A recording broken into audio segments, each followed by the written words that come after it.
Shin Tae-yong memanggil 27 pemain untuk timnas Indonesia U23 dengan komposisi perpaduan skuad SEA Games 2023 dan pemain U23 yang sempat memperkuat timnas senior. 3 pemain akan menjadi tulang punggung timnas U23 saat melawan Taiwan dalam kualifikasi Piala Asia U23 malam nanti.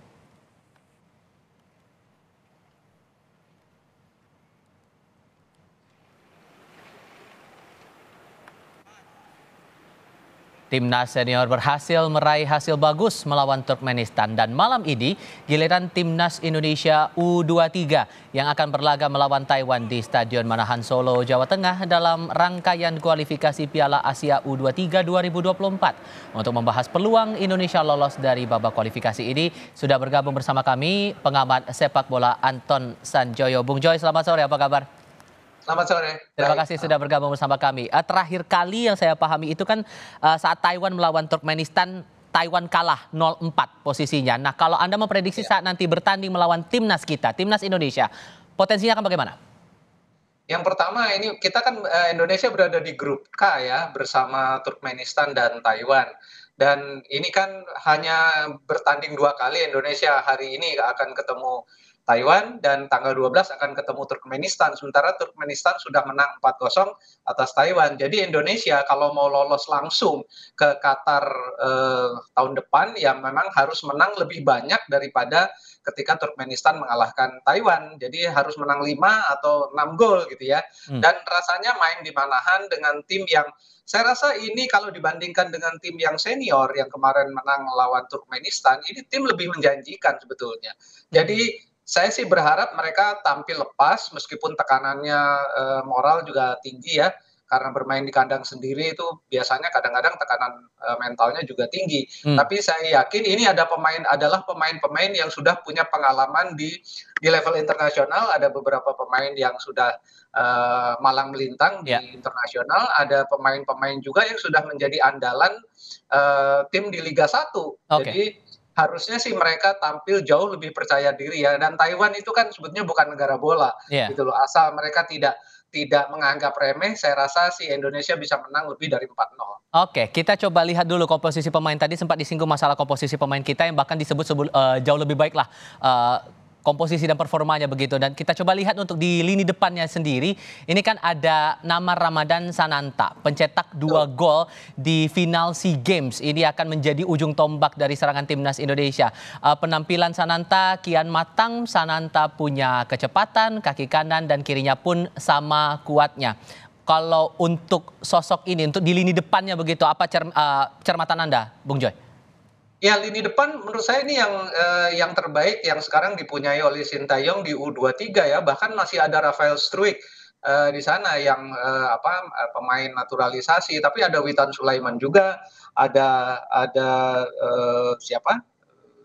Beberapa pemain Marcelo Ferdinand yang di posisi pemain nomor 10 Ya. atau posisi nomor 8 dia kadang-kadang ada di 2 tempat juga bisa menjadi andalan. Jadi harusnya sih lini depan kita tidak pernah punya masalah ya kecuali memang di penyelesaian akhir. Ketika di SEA Games kemarin di AFF final kan juga ada masalah di penyelesaian akhir Nah itu. dan Indonesia harusnya bisa menang ya. Sayang harus kalah dalam adu penalti. Tapi overall sebetulnya tim U23 ini seperti saya bilang tadi jauh lebih menjanjikan daripada yang tim senior sekarang gitu. Jadi ini adalah pemain-pemain masa depan Indonesia yang bisa bisa diandalkan untuk bukan saja menaikkan peringkat Indonesia 3-4 peringkat ya, Yap. bisa menaikkan sampai 10-12 peringkat lah. Karena Turkmenistan juga kan nggak bagus-bagus amat sebetulnya kalau misalnya di persaingan di grup K ya. Ya. Mereka sekarang di posisi 138 dan Indonesia di 147. Jadi harusnya sih imbang dan main di Manahan harusnya sih ya dukungan dari penonton luar biasa gemuruh dan itu akan membawa hasil positif lah. Tapi kalau lini tengah bagaimana cermatan Anda? Lini tengah ada Marcelino, ada Akran, sayang Beckham nggak kepilih ya, tapi ada Ivan Jenner juga. Jadi harusnya sih mereka kuat ya karena formasinya biasanya 4-3-3, ini formasi yang paling menurut saya formasi yang paling ofensif tapi sekaligus juga seimbang.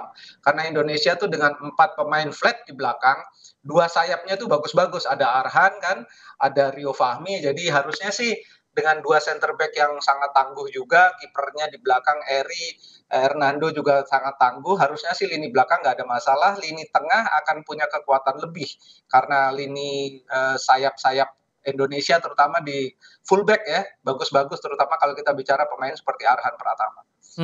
Oke. Kembali lagi kita membahas soal peluang ini. Tapi kalau kita juga mencermati di sini kan posisi pelatih Sinteyong memegang 2 tim secara bergantian begitu dan antara timnas senior dengan timnas U23. Cermatan Anda untuk kinerja Sinteyong untuk mencermati fokus latihan dari timnas U23 ini, apakah akan ada kelebihan kekurangan tersendiri? Memang ideal ya sebetulnya kalau pegang senior dan U23 karena U23 ini kan sebetulnya satu step aja menuju ke timnas senior gitu loh. Jadi Sintayong memang harusnya dikasih tanggung jawab 2 tim saja karena dia bisa memantau berbarengan. Dan kan banyak pemain U23 juga yang sudah dipanggil ke tim senior kan. Ini yang sebetulnya yang membuat link antara pengamatan Sintayong dan timnya, antara tim 23 dengan tim senior itu tidak putus, tapi jangan dikasih di bawah U23 karena itu akan jadi kebebanan banyak dia. Jadi ideal sekali kalau dia pegang U23 dan senior karena itu linknya yang paling dekat. Karena setelah 23 kan nggak ada jenjang lain selain senior gitu loh. Jadi kalau Anda tanya gimana apakah banyak plus atau minusnya, menurut saya lebih banyak plusnya. Dan Sintayong kan sudah bisa membawa timnas senior ke putaran final Piala Asia juga. Jadi secara gelar barangkali dia belum bisa mempersembahkan ya, tapi kemajuan yang didapat oleh tim Indonesia ini banyak sekali di bawah Sintayong. Ya memang belum dapat gelar, tapi menurut saya gelar itu harus kita perhitungkan di level senior. Kalau di level U23, U19, U17 itu belum apa-apalah, nggak usah terlalu dibesar-besarkan. Jadi kalau dapat gelar di level senior, nah baru kalau dia tidak dapat gelar di level kelompok umur, menurut saya tidak ada masalah karena Sintayong bukan itu tugas utamanya. Oke, kalau untuk barisan pertahanan yang mungkin perlu dicermati juga oleh timnas Indonesia menghadapi Taiwan nanti. Ya, kalau Elkan Bagot bermain, rasanya kepercayaan diri kiper dan barisan belakang akan meningkat ya. Apalagi kalau misalnya Rizky Ridho kan dia duetnya tuh banyak dengan Rizky. Jadi kalau misalnya Elkan tampil bisa lebih tenang, bisa dia kan bagus juga ketika membangun serangan, build up dari bawah tuh dia bagus, passing-passing jauhnya juga bagus. Jadi ini memang pemain paling diandalkan di lini belakang.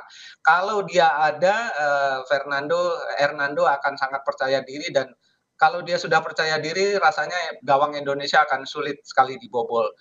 Dan 2 wingback-nya menurut saya juga pasangan yang terbaik yang ada sekarang ini. Bahkan kalau ditaruh di senior pun mereka sudah sangat layak. Oke, mungkin bisa diperjelas lagi nih Bung Joy soal lini depan kita nih, karena kan ada posisi Ramadan Sananta juga di situ yang mungkin perlu jadi cermatan yang perlu diperhatikan betul begitu Nat.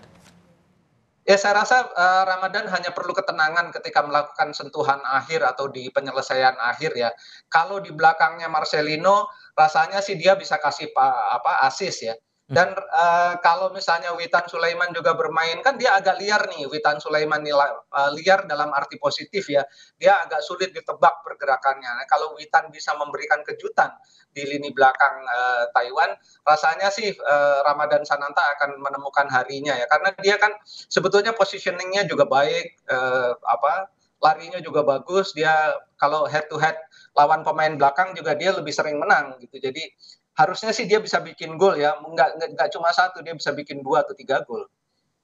Oke, sehingga singkat saja, optimisme untuk kemenangan kita bisa lolos begitu ke Piala Asia dan masuk Olimpiade ini dibilang cukup realistis targetnya?